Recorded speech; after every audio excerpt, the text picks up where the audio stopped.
साले अरे कहाँ चले बे बोरिया बिस्तर बांध के? अबे वो गांव से मामा के फोन आ रही ना, तो बस तैयारी करो था।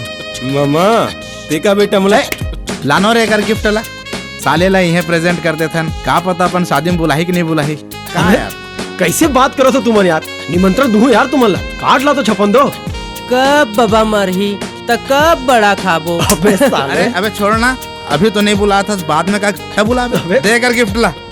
ए ले भगवान ला हाजिर नाजिर मान के तोला आशीर्वाद देथन बेटा सुनील कि तोर दाम्पत्य जीवन सुखमय हो। अबे ये सब काना टंगी करत हो यार। और ये का है? गुरु यंत्र। गुरु यंत्र मतलब बेटा जनसंख्या कंट्रोल करे के यंत्र। मोर गुड्डू साले कोचड़ हो, तुमन ला कुछ नहीं मिली मोला गिफ्ट देबर। हमन भारत के नागरिक हो के नाते अपन ये कर्तव्य निभाथन। जा तहु अपन कर्तव्य निभा। निभा।